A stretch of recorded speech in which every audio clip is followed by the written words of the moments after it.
Hoy vamos a empezar una serie que tratará sobre la Reforma y Contrarreforma. La serie tendrá 3 vídeos, en el primero veremos la Reforma, en el segundo la Contrarreforma, antes de Trento, y en el tercero la Contrarreforma después de Trento. He intentado encontrar el término medio entre resumir esta época que tanto me gusta y no perder detalles importantes.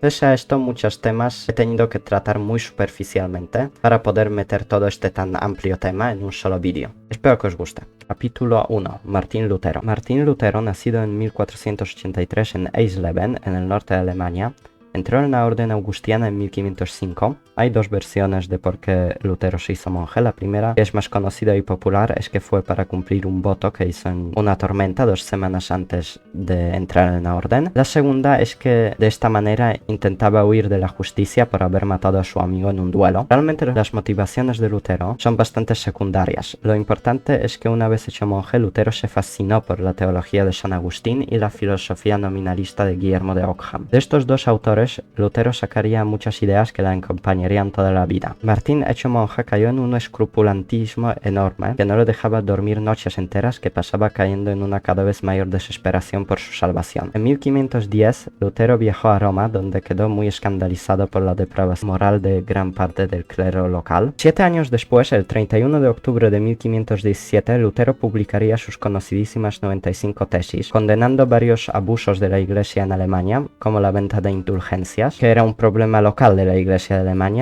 que el Papa condenó un año después de las tesis de Lutero. Con esta acción, aunque Lutero todavía no lo sabía, comenzaba la Reforma Protestante. Las 95 tesis, Lutero condenaba la venta de indulgencias, también rechazaba una opinión teológica en esta época muy popular entre algunos teólogos, que decían que el Papa tenía poder no solo sobre la tierra, sino también sobre los muertos en el purgatorio. Sin embargo, Lutero todavía aceptaba la propia existencia del purgatorio, lo cual cambiaría un año después. Aparte de defender la existencia del purgatorio, Lutero presentaba más tesis puramente católicas, que luego rechazaría, como la tesis séptima, que dice: de ningún modo Dios remite la culpa a nadie, sin que al mismo tiempo lo humille y lo someta en todas las cosas al sacerdote su vicario. La acción de Lutero pasó inicialmente bastante desapercibida, pero entre el año 1517 y 1518, estas tesis comenzaron un debate entre teólogos en Alemania. En 1518, Lutero empezaría a negar poco a poco más verdades de la fe católica. En este año, Lutero empezó a negar el peso de las buenas obras en la salvación de la persona, diciendo que la salvación es solo por fe, sola fide. Como escribiría después a uno de sus amigos más leales, Felipe Melanchthon: peca mucho pero crea aún más. Parece que este año, el 1518, es el año crucial para la Reforma, en el que Lutero pasa de ser un monje más o menos ortodoxo a un fundador de una nueva iglesia con una nueva teología. En este año, Lutero, aparte de negar el peso de las buenas obras en la salvación, sola fide, niega también la tradición, sola escritura, y niega el libre albedrío, empezando a creer en la predestinación, sola gracia. Todas estas ideas las vamos a comentar después. En 1519, Lutero es interrogado por el cardenal Cayetano y unos meses después debate en Leipzig con Johannes Eck. Estos dos eventos vamos a comentar más en el siguiente vídeo. Lo importante por ahora es que en el debate de Leipzig, Lutero niega la infalibilidad de los concilios ecuménicos y acepta ciertas tesis del condenado un siglo antes por herejía, Jan Hus. En el mismo debate, Lutero niega la necesidad del celibato. León X,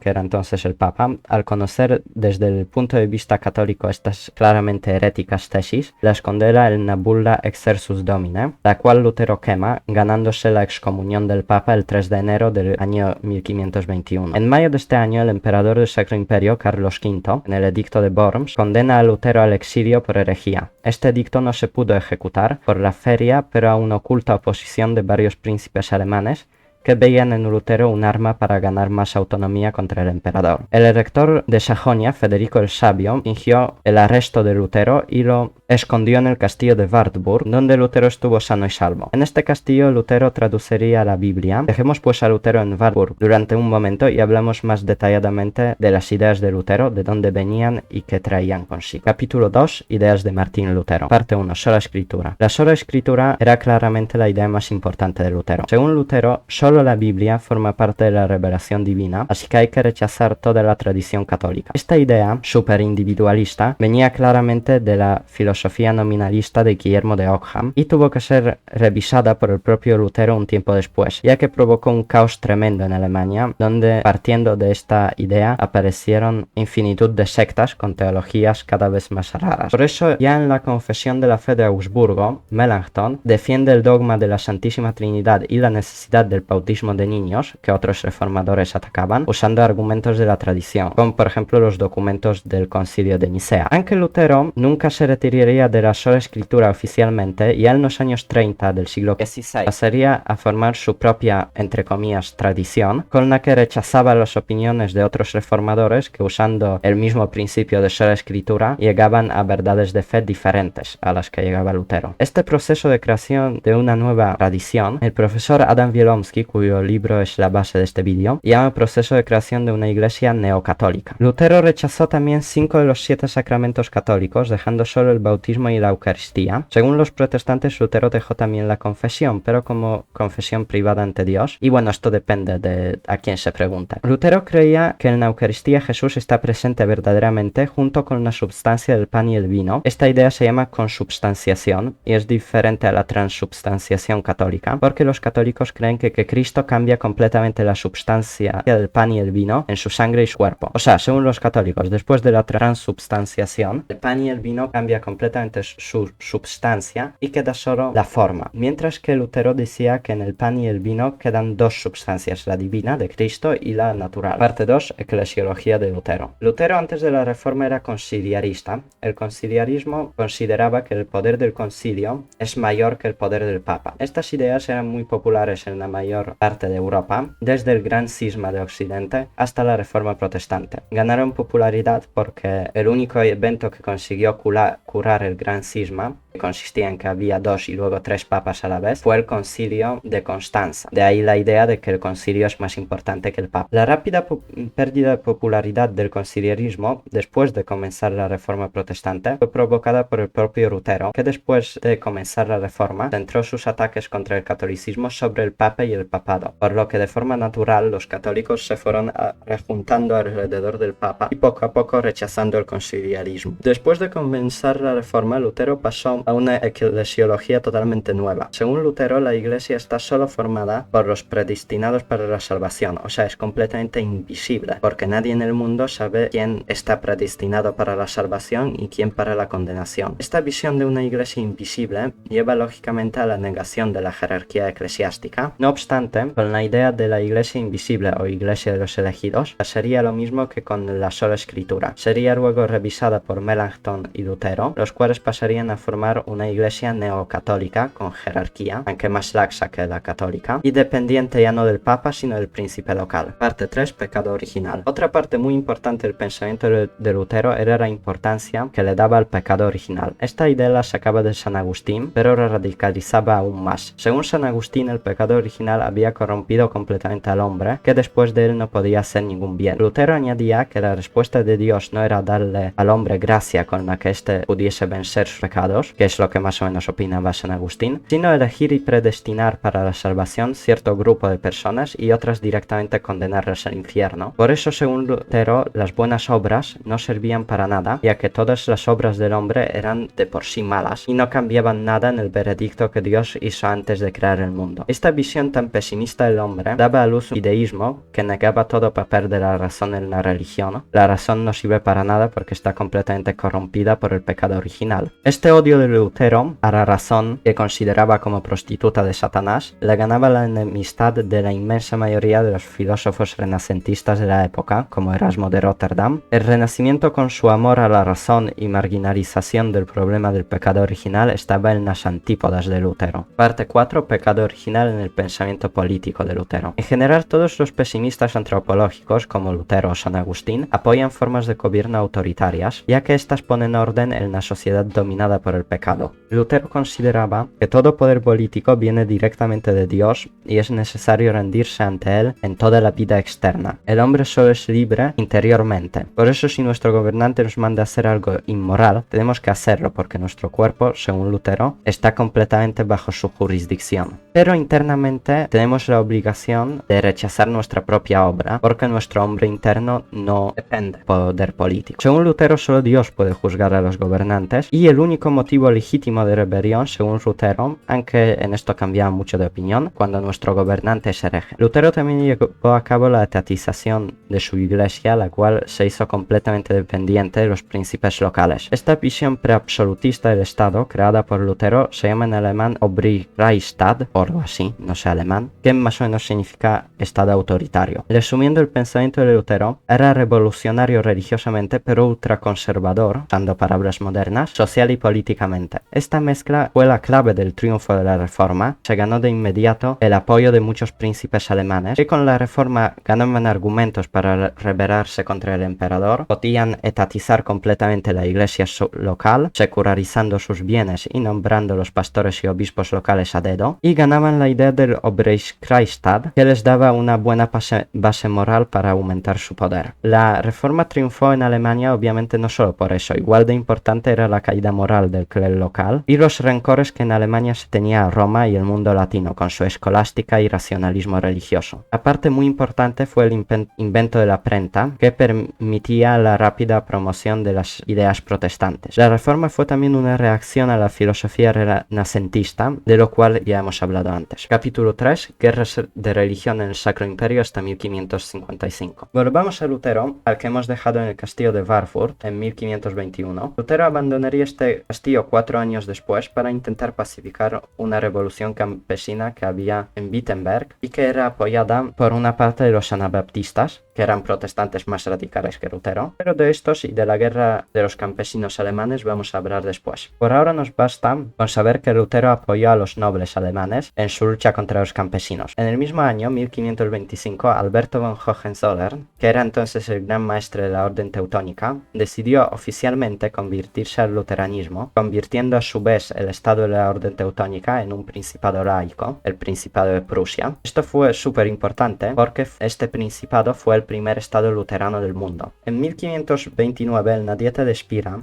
los príncipes católicos del Sacro Imperio junto con el emperador Carlos V decidieron renovar el edicto de Worms, pero esta vez tuvieron que enfrentarse a una oposición férrea y abierta de varios príncipes luteranos que no dejaron de mandar protestas en contra de esta decisión. De estas protestas proviene el nombre protestante. Un año después, en la Dieta de Augsburgo, los príncipes protestantes presentaron al emperador la Confesión de la Fe de Augsburgo, de la que ya hemos hablado antes, escrita por Melanchthon. No obstante, Carlos V y los príncipes católicos obviamente rechazaron esta confesión. Un año después, en 1531, los príncipes protestantes, encabezados por el elector de Sajonia Juan I y Felipe de Hesse, formaron la Liga de Esmalcalda para defenderse de los príncipes católicos. La guerra civil en el Sacro Imperio seguramente explotaría en ese mismo año si no fuese por Suleimán el Magnífico, sultán otomano, cuyas campañas en Hungría distrajeron a Carlos V de los problemas alemanes y fomentaron una frágil y corta reconciliación entre los príncipes católicos y protestantes. La guerra empezaría definitivamente en 1546, unos meses después de la muerte de Lutero. La guerra fue iniciada por el ataque de varias ciudades libres protestantes a la ciudad católica de Füssen. Esta guerra fue una aplastante victoria del bando católico, dirigido por Carlos V, pues ejércitos tras un año de guerra desarticularon el ejército protestante en la batalla de Mühlenberg en 1547. En el mismo año, la Liga de Esmalcalda tuvo que capitular. Juan Federico perdió el electorado de Sajonia, que fue a parar a Mauricio de Sajonia, que por ahora era aliado de Carlos V. Lo mismo le ocurrió a Felipe de Hesse. La victoria del emperador no fue muy duradera, ya que su creciente poder intimidó a la mayor parte de Europa, desde el sultán otomano pasando por el rey francés hasta el propio papa. Este temor formó una nueva coalición contra Carlos V, dirigida esta vez por el nuevo príncipe elector de Sajonia, Mauricio, que encontró un muy buen aliado en el rey Enrique II de Francia y en varios príncipes protestantes que intentaban de todas sus maneras independizarse de Carlos. Esta alianza empezó la llamada Guerra de los Príncipes en 1552 y fue una clara victoria de Mauricio, que impuso en la paz de Passau a Carlos V la liberación de Felipe de Hesse y Juan Federico de Sajonia, que seguían encarcelados desde la guerra de Esmalcalda. No obstante, muchos príncipes protestantes rechazaron esta paz como insuficiente y, dirigidos por Alberto Alcibiades de Brandenburgo-Gulmbach, continuaron la guerra en la llamada Segunda Guerra de los Margraves hasta 1555. Carlos V, incapaz de ganar la guerra contra tantos enemigos y atacado por todos los lados, tuvo que firmar en 1555 la importantísima Paz de Augsburgo, que instituía en el Sacro Imperio la regla de cuius regio eius religio, o sea, de quien el reino de esa la religión, dando a los príncipes alemanes la posibilidad de libre elección de la religión de su principado. Obviamente no completamente libre, podían elegir solo entre protestantismo o catolicismo. Esta paz fue un fracaso de los intentos de centralización del Sacro Imperio que Carlos V llevó durante toda su vida y para siempre marginalizó aún más el cada vez más simbólico que real poder del emperador sobre el Sacro Imperio. Capítulo 4. La Segunda Reforma y la Guerra del Campesinado. La Segunda Reforma es el nombre que los historiadores alemanes han dado al proceso de creación de nuevas confesiones, o mejor dicho, sectas protestantes, en Alemania después de Lutero. La confesión más importante de esta Segunda Reforma son los anabaptistas, que fueron un grupo muy diverso de diferentes sectas, cuya única cosa en común era el rechazo completo de toda liturgia, del bautismo de niños, de ahí el nombre anabaptista, que en griego significa bautizado de nuevo, y casi siempre estos anabaptistas rechazaban también la propiedad privada. La mayoría de los anabaptistas eran completamente pacíficos, con excepción de dos grupos importantes, los anabaptistas seguidores de Thomas Müntzer y los anabaptistas de la ciudad de Münster. Los primeros, dirigidos por Thomas Müntzer, llamaron a una revolución social en el sur de Alemania, empezando la Guerra de los Campesinos Alemanes de 1525 a 1526. Esta no era la primera revuelta de campesinos en Alemania. Estas revueltas ocurrían cíclicamente en todo el siglo XV y principios del siglo XVI por el excesivo sometimiento y explotación de los campesinos por los nobles locales. Sin embargo, la guerra de 1525 fue única porque no fue una revuelta solo social, sino también religiosa. En contra de los campesinos se formó una gran coalición de nobles, tanto luteranos como católicos, que finalmente masacraron a los rebeldes. A la guerra contra los campesinos rebeldes llamó también Lutero, porque primero su cabeza dependía del apoyo de los nobles alemanes y segundo, su idea del Estado autoritario era completamente opuesta a las ideas revolucionarias de Thomas Müntzer y sus anabaptistas. La segunda revuelta importante anabaptista ocurrió en la ciudad de Münster, en el norte de Alemania, en 1534. Fue dirigida por dos anabaptistas, Juan Matis, que decía el bíblico Enoch que había vuelto a la tierra justo antes del fin del mundo, y Juan de Leyden. Estos dos profetas consiguieron tomar el poder de Münster, creando la comuna de Münster. En esta comuna se abolió la propiedad privada, el uso del dinero y se creó un estado cuasi totalitario con ejecuciones y terror por doquier. Aparte, se echó a todos los luteranos y católicos de Münster, se abolió la monogamia y se obligó a todas las mujeres a casarse con alguien y a los hombres a tener varias mujeres. Esta comuna fue destruida por el obispo local, que conquistó Münster un año después, masacrando a los anabaptistas locales. Juan de Leyden fue capturado y encarcelado en una jaula gigante, en la que fue llevado por toda Alemania y al final ejecutado en 1536. Otro movimiento importante de la Segunda Reforma fueron todo un montón de antitrinitarios. Algunos rechazaban la divinidad tanto de Cristo como del Espíritu Santo, y otros, aunque estos eran una clara minoría, rechazaban solo la divinidad del Espíritu Santo, pero aceptaban tanto la divinidad del Padre como de Cristo. Todos estos movimientos en Alemania eran perseguidos por todos, tanto católicos como luteranos o calvinistas. De hecho, el propio Calvino quemó al antitrinitario español Miguel Servet en Ginebra. Muchos ni siquiera los aceptaban como herejes, lo cual tiene su lógica. Si negaban la divinidad de Cristo, no eran cristianos. El único sitio de Europa donde los antitrinitarios no fueron perseguidos era Polonia, donde pudieron vivir tranquilamente hasta la segunda mitad del siglo XVII. Los antitrinitarios polacos se dividían en dos grandes grupos. Uno básicamente solo negaba la divinidad de Cristo y era un movimiento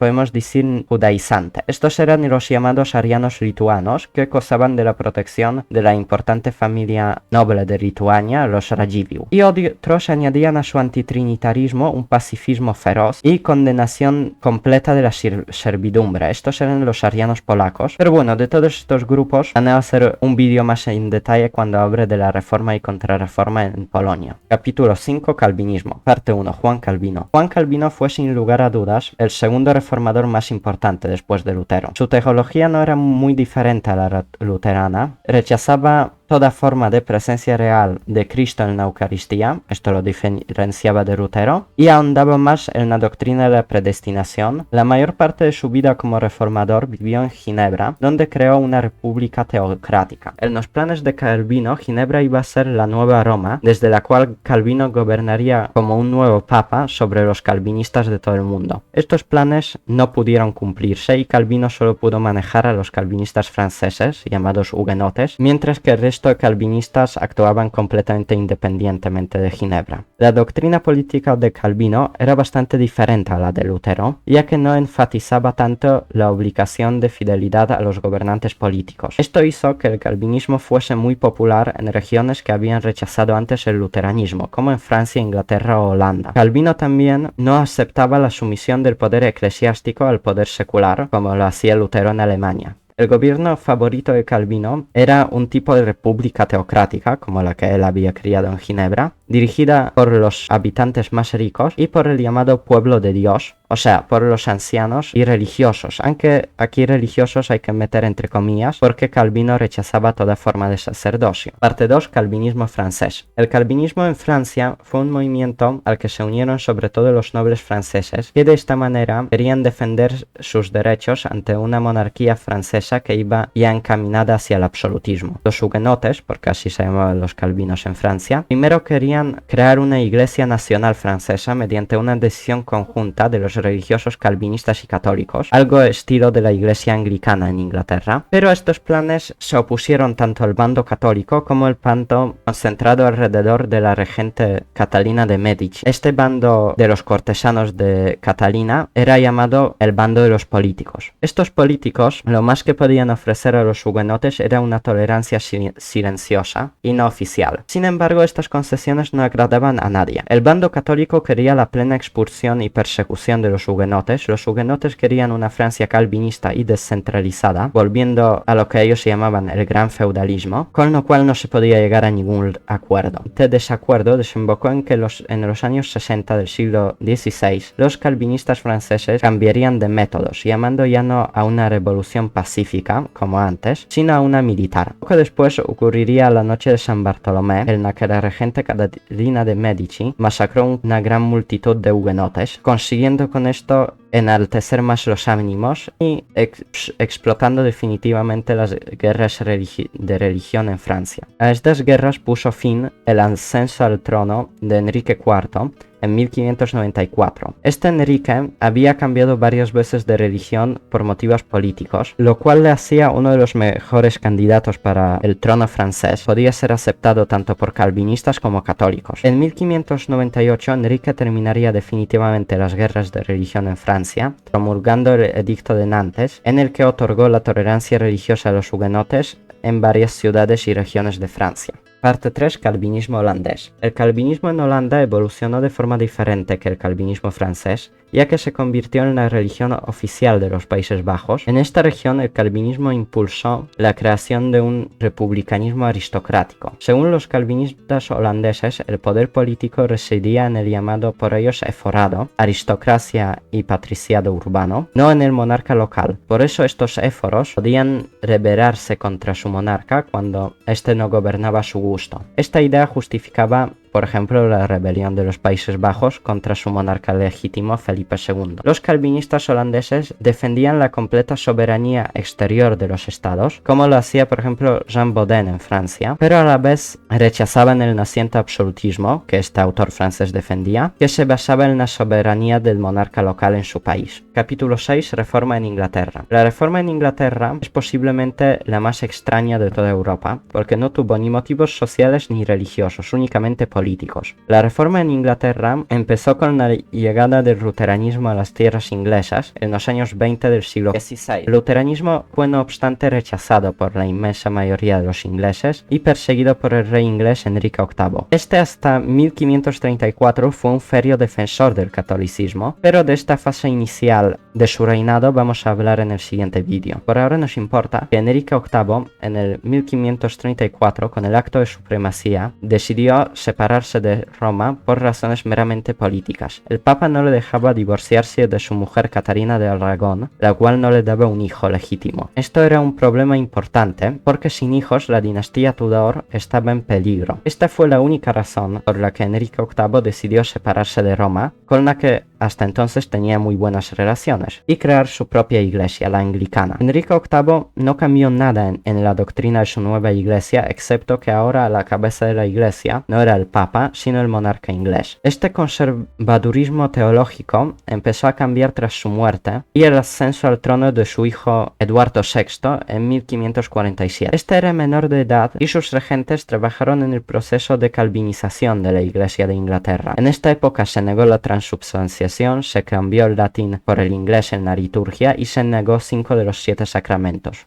Tras la prematura muerte de Eduardo VI en 1553, el trono fue a parar a su media hermana María Tudor, que intentó recatolizar Inglaterra. Estos intentos fallaron completamente tras su muerte en 1558. Después de María al trono inglés llegaría Isabel I, otra hija de Enrique VIII, la cual volvió otra vez al anglicanismo, el cual calvinizó aún más. En esta época de tantos cambios religiosos y caos en Inglaterra, se promocionaría mucho la idea del derecho divino de los reyes, cuyo apogeo sería el reinado de Jacobo VI de Escocia y I de Inglaterra, que ocurrió después del reinado de Isabel I. Según esta teoría, el monarca sería personalmente elegido por Dios para gobernar su reino. Esto convirtió Inglaterra en el país, por lo menos en teoría, más absolutista de su época. Jacobo I mandaba adorar su persona como virrey de Dios en la tierra. Estas ideas no convirtieron finalmente a Inglaterra en el país más absolutista de Europa, ya que tenían que enfrentarse a la oposición de los aún muy numerosos, aunque perseguidos católicos ingleses, y sobre todo a los muy populares en Inglaterra calvinistas, llamados aquí puritanos, los cuales eran claramente republicanos y concentraban su influencia en el Parlamento inglés. Estas tensiones entre rey y Parlamento explotaron definitivamente bajo el reinado del hijo de Jacobo I, Carlos I, en la Guerra Civil Inglesa de 1647 hasta 1649, en la que el bando realista fue derrotado por los republicanos dirigidos por Oliver Cromwell. Carlos I fue ejecutado y tras una breve república, Cromwell consolidó su poder absoluto sobre Inglaterra como Lord Protector y de facto dictador de Inglaterra. La república y gobierno de Cromwell son la época en la que los puritanos toman el poder de Inglaterra. Tras la muerte de Cromwell, al trono vuelven los Estuardo con Carlos II, que era hijo del ejecutado Carlos I, y también vuelven a gobernar los anglicanos. Después de Carlos II sube al trono su hijo Jacobo II, el cual nunca fue popular porque era católico y tenía planes de convertir Inglaterra en una monarquía absoluta al estilo de la monarquía francesa de Luis XIV. Esta impopularidad, que solo 3 años después de subir al trono, en 1688, fue expulsado por Guillermo III de Orange y por el Parlamento inglés. Este evento es conocido como la Revolución Gloriosa, la cual instituyó en Inglaterra definitivamente la monarquía parlamentaria por la que es conocida. La Revolución Gloriosa es también la antítesis de la Revolución Inglesa. La primera era tolerante en temas religiosos y liberal. De hecho, uno de los importantes personajes de esta revolución fue John Locke, el primer filósofo liberal. La segunda, la Revolución Inglesa, fue una revolución claramente religiosa e impulsada por el fervor religioso puritano. La Reforma Protestante para siempre dividió Europa, dio muerte al moribundo ya desde el siglo XIV universalismo cristiano medieval, cuyo último representante fue claramente Carlos V. La Reforma cambió el sistema de una Europa unida bajo una religión en una mosaica de estados soberanos. La Reforma también definitivamente disminuyó la influencia de la religión en la política, ya que llevó a la subyugación de la Iglesia al poder civil. Esto no pasó solo en los países protestantes, sino también católicos, aunque en estos la Iglesia mantuvo la libertad doctrinal. La Reforma, tal igual como la juzguemos, fue uno de los eventos más importantes que construyó la Europa moderna.